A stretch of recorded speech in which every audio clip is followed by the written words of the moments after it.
because he's the father Robin deserves, but not the one that can be around all the time and stuff and teach him things, you know.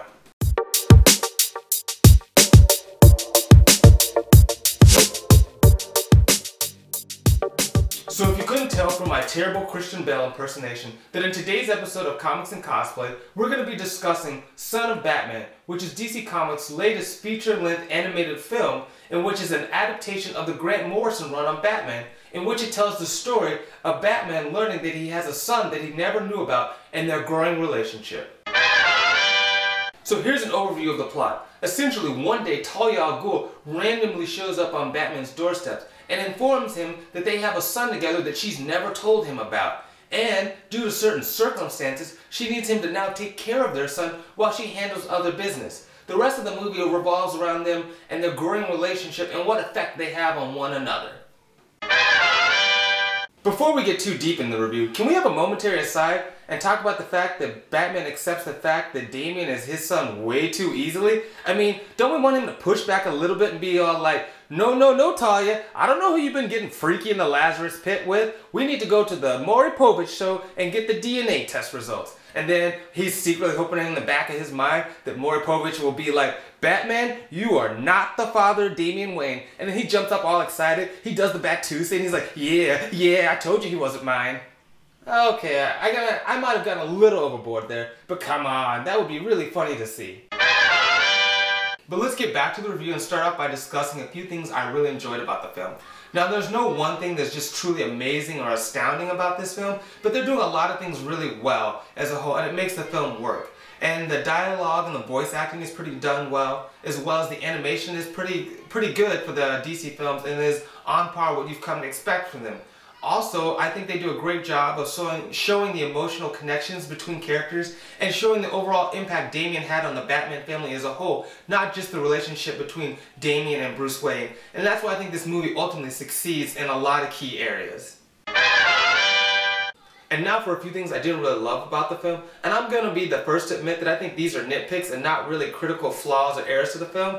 I just think there are a few things that they could have done a little bit better. For example, there's a character or plot point in the beginning of the movie in which one character retreats when they don't need to and they clearly got the upper hand, and it feels a little goofy and out of place there. I think the Batmobile design is a little weird and it could be better. Maybe I'm just a nostalgic for the 90s animated Batman film, but I think that's one of the best Batmobiles ever. It's just sleek and simple, but really works and fits in that world. But as a whole, I think they've done a lot of things right in this film, and so I can't really complain too much about the film as a whole. I know some other reviews have been very critical of this movie and said it doesn't really capture the spirit and the relationship between Damian and Batman, but I think they're being a little unfair and not fully understanding the medium and how you can tell stories in one versus the other. I mean, Grant Morrison had numerous issues to tell that story and slowly grow their relationship that these people didn't have when making this film. And I think they do a good job of conveying that their relationship is slowly growing over time, as well as leaving themselves potential to tell or show another movie how their relationship has grown over time. And they don't just instantly make them friends at the end of the film. So I think they did a really good job here, and I think people should maybe give the movies a little bit more leeway or not expect everything that happened in the comics to happen here in the films. But here on Comics and Cosplay, we don't discuss just the plot, but the costumes as well. So let's start off by talking about the costumes in the movie, starting off with Deathstroke. I really like that they went with the more modified version of the Deathstroke costume and didn't do the full orange and black crisscross pattern. The next on the list is Damian Wayne, aka Robin. Now, they don't change or revamp his costume too much in the movie from what was in the comic books, but I just wanted to have a discussion about his costume because I love it so much. They took one of the most iconic and well-known sidekick costumes and revamped it and changed it for a new character to fit their new and different personality. And what's really amazing is the fine details that makes this costume so special. I love in the fact, and in the movie as well as the comic books, Damian makes fun of the fact of how hokey the old Robin costume was and how it doesn't really fit in current modern times. I like this, all the little subtle changes that fit Damian's personality much more so than the previous Robins, such as the eye mask is much more aggressive, the addition of pants and combat boots, as well as even the little knee pads, because he's a young kid, so you know he's going to be really reckless and not that protective of his body. And what I think is the most finest detail and what really makes this costume shine is the little black shawl that's on the back of his cape. It makes it look much more Robin-like and helps Damian make the costume so much more his own, apart from the other Robins that have been prior to him. So here are my final thoughts about the film. I thought it was really good and definitely worth renting on Amazon. You might not need to go out and buy the Blu-ray, but it's definitely something comic book fans should see. And I think they did a really good job here of making something that fans of the comic as well as non-comic book fans can appreciate and enjoy.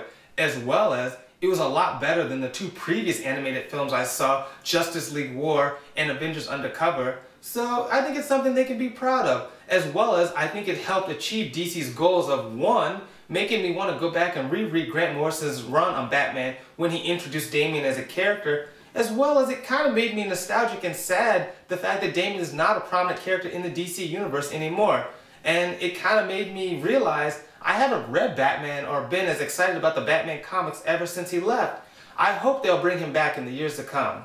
Well, that's it for my review, but I want to hear from you guys. What did you guys think of Son of Batman? Did you really enjoy it, or were you let down in its ability to not live up to Grant Morrison's run?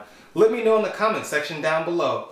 Also guys, I'm going to make sure to make a point of answering all your comments going forward. I've been getting kind of behind making the videos, but I promise I really appreciate and enjoy all the wonderful feedback you guys give me.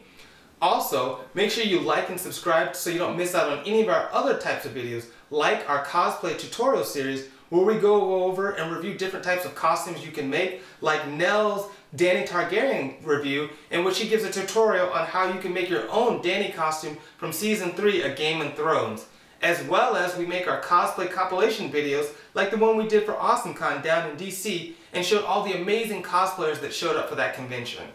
Also, make sure you don't forget to follow us on Twitter at Comics and Cosplay, as I post links there first to all of our new videos, as well as give shoutouts to amazing cosplayers that I find on the internet, as well as other convention news. Well, that's it for today's episode. I'm your host Ian from Saturday Morning Cosplay, and I'll see you on the con floor.